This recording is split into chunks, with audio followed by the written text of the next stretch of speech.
Assalamualaikum warahmatullahi wabarakatuh. Alhamdulillah, wassalatu wassalamu ala rasulillah Muhammad ibn Abdillah.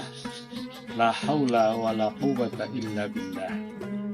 Hasantukum bil hayyil qayyum alladzi la yamutu abada wa taqantu antum su'a bi ardi akum. La hawla wa la quwwata illa billahil aliyyil azim. Para pemirsa channel YouTube RMI Kabupaten Demak dimanapun berada yang dirahmati oleh Allah Subhanahu wa Ta'ala, alhamdulillah kita masih diberikan kesempatan oleh Allah untuk menikmati indahnya bulan suci Ramadan pada kesempatan tahun ini. Semoga apa yang telah kita ikhtiari dan kita usahakan di dalam proses penghambaan diri kita kepada Allah, entah itu melalui sholat, puasa, membaca Al-Quran, sedekah, infak, semoga semua amal baik kita diterima oleh Allah Subhanahu wa Ta'ala. Amin amin ya rabbal alamin. Para pemirsa yang budiman, bahwa sesungguhnya angan-angan, cita-cita kita, harapan dan impian kita sebagai abdun, sebagai hamba, sebagai kawulonya Allah adalah kehidupan yang bahagia, kehidupan yang sejahtera, kehidupan yang menyenangkan, penuh kebaikan di dunia wal akhirah. Ini adalah cita-cita yang paling utama dalam proses kehidupan kita di dunia ini. Maka memang sesungguhnya keberuntungan itu tidak dengan mudah kita bisa ciptakan, karena semuanya sudah menjadi ketetapan oleh Allah Subhanahu wa Ta'ala. Manakala dia beruntung, maka dalam kondisi apapun tiba penak. Artinya apa? Bahwa dia adalah mendapatkan keberuntungan, kebahagiaan tanpa kemudian harus ia minta. Maka mengharapkan keberuntungan dari Allah menjadi bagian dari upaya kita untuk mendapatkannya. Cita-cita, impian, kebahagiaan tentang kebaikan itu mesti diupayakan, diikhtiari, diusahakan sungguh-sungguh.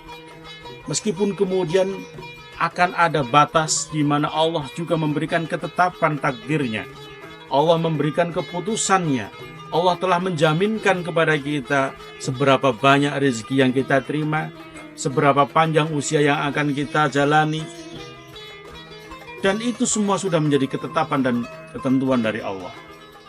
Kita hanya bisa mendoa, kita hanya bisa untuk memohon kepada Allah, sehingga kemudian hasil finalnya Allah lah yang menentukan. Tetapi yakinlah bahwa sesungguhnya apa yang telah menjadi keputusan oleh Allah itu adalah bentuk yang terbaik bagi kita. Yang dirubah adalah perspektif cara pandang hati kita terhadap semua keputusan-keputusan Allah, terhadap semua ketentuan-ketentuan Allah.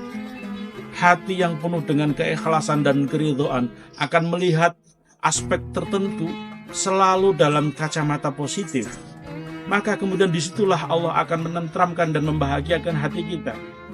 Setiap kejadian yang mungkin itu kita anggap sebagai bencana, yang mungkin itu sebagai kekurangan dan kelemahan kita, kesalahan dan atau mungkin musibah bagi kita, bisa jadi disitulah Allah akan menitipkan takdir terindah untuk kita.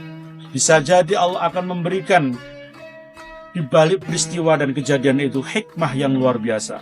Allah memberikan fadl yang luar biasa. Allah menurunkan rahmah bagi kita yang mungkin kita tidak pernah sangka-sangka. Maka kemudian beruntunglah orang yang merenungi ada hikmah dalam setiap peristiwa-peristiwa yang kita terima. Maka kadangkala kita berpikir pancen urip nek wis bejone awak, itu selalu beruntung. Sementara kadang kita merasa tidak cukup beruntung.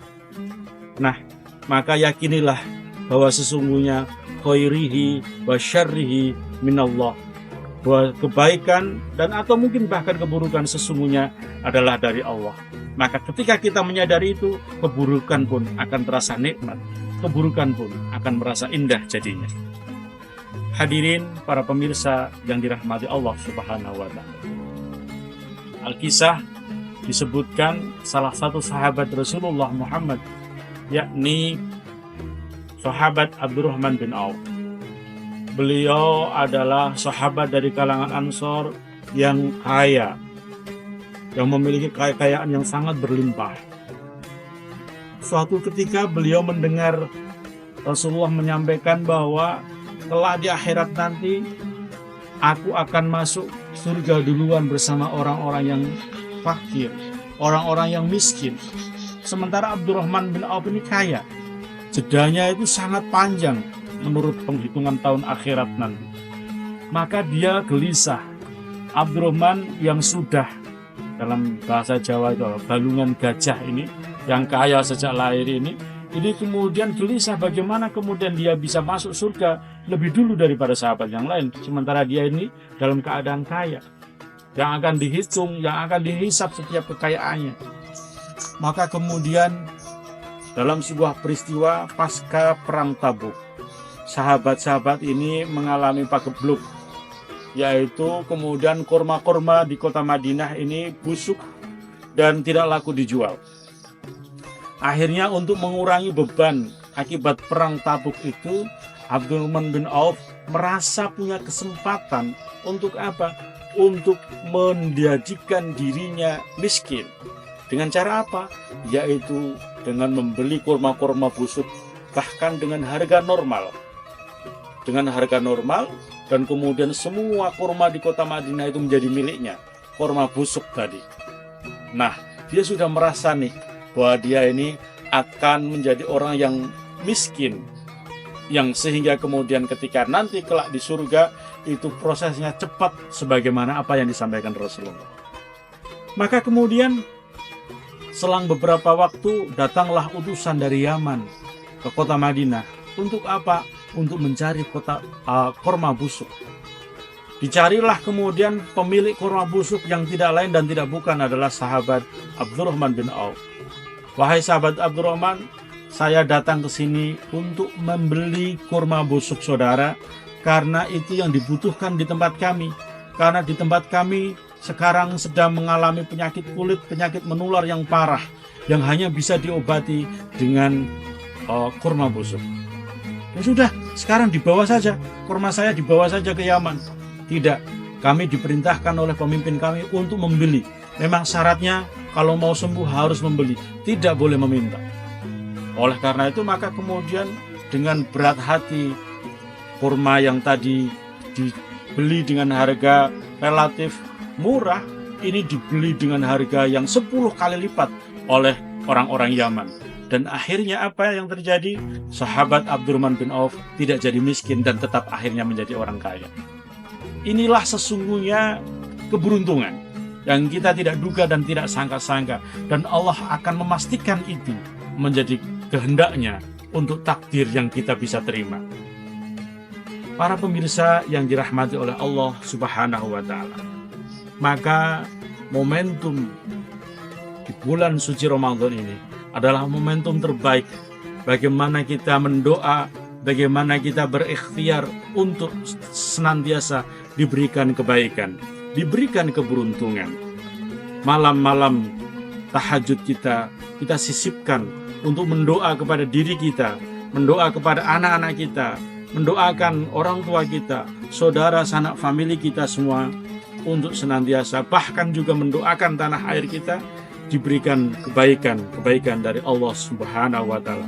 Sehingga apa yang kita terima dan kita rasakan di dalam hati kita ini adalah benar-benar bahwa sesungguhnya semua takdir Allah adalah baik, sehingga kemudian kita merasa bahagia apapun keadaannya. Demikian para pemirsa dimanapun berada, semoga Allah senantiasa menurunkan kebaikan-kebaikan untuk kita. Allah menjadikan keluarga-keluarga kita yang baik, saudara-saudara kita penuh kebaikan. tanah air kita adalah tanah air yang penuh dengan kebaikan dan keberkahan, dan kelak kita bersama-sama di akhirat nanti juga merasakan kebaikan dan kebahagiaan dari Allah Subhanahu wa taala. Demikian, kurang lebihnya mohon maaf. Allahul muwafiq ila aqwamit thoriq. Assalamualaikum warahmatullahi wabarakatuh.